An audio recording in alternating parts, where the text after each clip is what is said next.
Bismillahirrahmanirrahim. Assalamualaikum warahmatullahi wabarakatuh. Baik, anak-anak, hari ini kita kembali kita belajar tentang tema 2, subtema 2 tentang sistem adaptasi hewan. Setelah sebelumnya, minggu lalu kita belajar tentang sistem adaptasi pada tumbuhan. Nah, mirip dengan sistem adaptasi pada hewan, sistem adaptasi pada tumbuhan juga ada kesamaan dalam bentuk jenisnya ya. Nah, oke. Sebelumnya kita lebih tahu dulu apa adaptasi itu. Kita ulang lagi ya. Nah, adaptasi itu adalah kemampuan organisme ya dalam menyesuaikan diri terhadap lingkungannya. Nah, karena apa? Karena adaptasi ini merupakan bagian dari salah satu yang mempengaruhi organisme tersebut untuk tetap bertahan. Nah, karena apa? Kelangsungan hidup organisme itu dipengaruhi oleh 3. Yang pertama adalah adaptasi, kemampuan adaptasi oleh makhluk hidup. Yang kedua ada seleksi alam. Nah, kemudian seleksi alam ini karena ada perubahan alam sehingga ketika alam ini berubah, kemungkinan ada beberapa hewan yang akan punah atau terseleksi karena tidak bisa menyesuaikan. Kemudian perkembangbiakan, misalkan perkembangbiakannya itu sangat rendah sehingga atau sangat susah untuk mempertahankan keturunannya sehingga bisa-bisa organisme ini akan punah atau mati ya. Nah, jadi apa itu adaptasi? Tadi udah saya Bapak jelaskan adalah kemampuan makhluk hidup menyesuaikan diri dengan lingkungannya. Ada 3 adaptasi, yaitu adaptasi morfologi, yaitu merupakan penyesuaian dalam bentuk tubuhnya. Jadi yang disesuaikan adalah bentuk tubuhnya. Kemudian ada adaptasi fisiologi.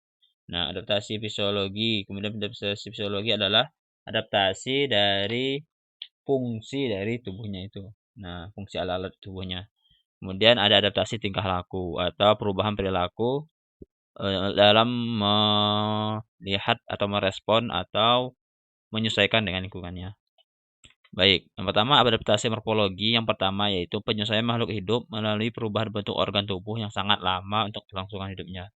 Jadi dalam adaptasi morfologi ini yang menyesuaikan lingkungan itu adalah bentuk tubuhnya. Jadi nanti bentuk tubuhnya itu bisa berubah gitu, seperti itu. Nah, itu yang dimaksud dengan adaptasi morfologi. Nah, contohnya itu adalah kaki dan paruh pada burung. Kemudian ada mulut serangga. Nah, kaki dan paruh pada burung ini kan kaki atau paruh pada burung ini kan beda-beda ya. Setiap burung memiliki kaki dan paruh yang berbeda. Sesuai dengan fungsi atau fungsi yang diinginkan dari burung tersebut. Nah, ada yang sebagai paruhnya untuk menghisap, ya, ada paruhnya untuk mematok, ya. Nah, kemudian ada bentuk mulut serangga. Nah, untuk mulut serangga juga ini beda-beda ya. Nah, ada untuk ya banyak nanti ada fotonya, ada gambarnya. Kemudian ada punuk pada unta. Nah, punuk pada unta ini karena dia itu tinggal di gurun pasir itu kan daerahnya sangat sulit air ya. Jadi ketika dia ketemu sumber air, maka dia akan meminum air nih dengan sangat banyak. Nah, punuk unta ini berfungsi sebagai tempat penyimpanan air. Nah, jadi kalau kita mau lihat kadar air dalam tubuh pada unta itu bisa dilihat dari punuknya. Jika punuknya sangat besar, berarti masih banyak cadangan airnya pada tubuhnya. Tapi kalau punuknya sudah kecil, berarti cadangan air dalam tubuhnya sudah sedikit. Oke. Karena dia apa? Karena dia itu menyesuaikan dengan lingkungannya. Lingkungannya itu sangat panas ya. Nah, itu di gurun yang jarang terjadi hujan. Nah, sehingga diperlukan punuk unta, tempat penyimpanan air. Kemudian ada bentuk gigi hewan karnivora. Nah, hewan gigi karnivora ini ya harus disesuaikan ya karena ini kan memakan daging. Nggak mungkin giginya itu tidak kuat gitu kan, harus kuat karena untuk melahap mangsanya. Kemudian bentuk moncong. Ini bentuk moncong seperti moncongnya si pernah lihat itu apa namanya? Terenggiling. Nah, ini kan terenggiling ini kan pemakan serangga. Maka mulutnya itu berbentuk moncong kayak apa ya? Kayak pernah lihat apa namanya, vacuum cleaner ya, vacuum cleaner. Nah, fungsinya itu kayak vacuum cleaner gitu.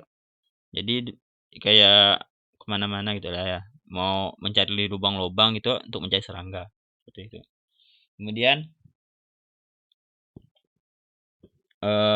ada selanjutnya itu bentuk telinga. Nah, bentuk telinga ini ya merupakan yang bisa dimiliki oleh kelinci. Nah, kelinci ini karena memiliki darah ya yang mengalir melalui telinganya dan darahnya akan melepaskan panas ke sekelilingnya. Jadi perubahan suhu itu direspon oleh atau disesuaikan oleh kelinci itu melalui telinganya. Kemudian ada namanya juga yang ketujuh adalah kaki bertanduk. Nah, kaki bertanduk ini memang dimiliki oleh katak gurun yang berguna untuk menggali lubang hingga 3 meter. Jadi guna kaki bertanduk itu adalah untuk menggali lubang. Nah, ini adalah gambar dari paruh pula. Cakar dari bentuk kaki dari burung. Nih ada ayam. Ayam ini masuk burung ya, unggas. Nah, ini beda-beda ya. Ada untuk pencengkram, ada untuk jalan kaki, ada untuk manjat. Sesuai dengan fungsi-fungsi yang diinginkan. Nah, terbentuknya ini tidak sebentar ya. Nah, jadi perlu waktu penyesuaian. Oke. Selanjutnya ada paruh. Ini ada tipe mulut penghisap nih. Ada penusuk atau penusuk. Kemudian tipe mulut penjilat, ada tipe mulut penggigit pengunyah, tipe mulut pengunyah penghisap ini. Ini dimiliki oleh serangga. Ya, ini menyesuaikan juga dengan fungsi-fungsinya. Nah, kemudian selanjutnya adalah adaptasi fisiologi.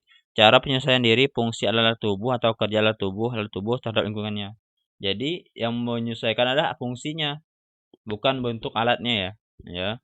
Ini yang menyesuaikan adalah bentuk fungsinya.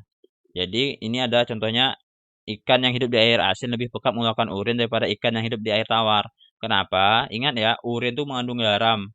Nah, sedangkan di lingkungan ikan itu banyak garam. Jadi kenapa dia harus mengeluarkan air asin yang lebih pekat agar garam yang ada dalam tubuhnya itu banyak dikeluarkan. Karena kan di lingkungan hidupnya garam kan, supaya garam itu jangan sampai berlebih dalam tubuh si ikan. Kemudian ada enzim selulase pada saluran pencernaan untuk memudahkan mencerna makanan seperti rumput-rumputan dan kayu. Nah, perlu Bapak sampaikan, pada rumput-rumputan dan kayu itu mengandung selulase. Nah, jadi kayak sapi ya, kambing itu kan untuk mencerna rumput-rumputan. Dia itu perlu enzim selulase untuk memecah selulase itu yang ada pada rumput-rumputan dan kayu agar bisa dicerna. Kemudian ada hewan penghisap zat memiliki zat anti pembeku darah. Nah, kayak sapi pula. Kayak nyamuk ya. Nah, itu kan menghisap darah tuh. Nah, dia itu memiliki zat anti pembeku darah. Kenapa? Karena darah tuh kalau dibiarkan tuh kan membeku kan.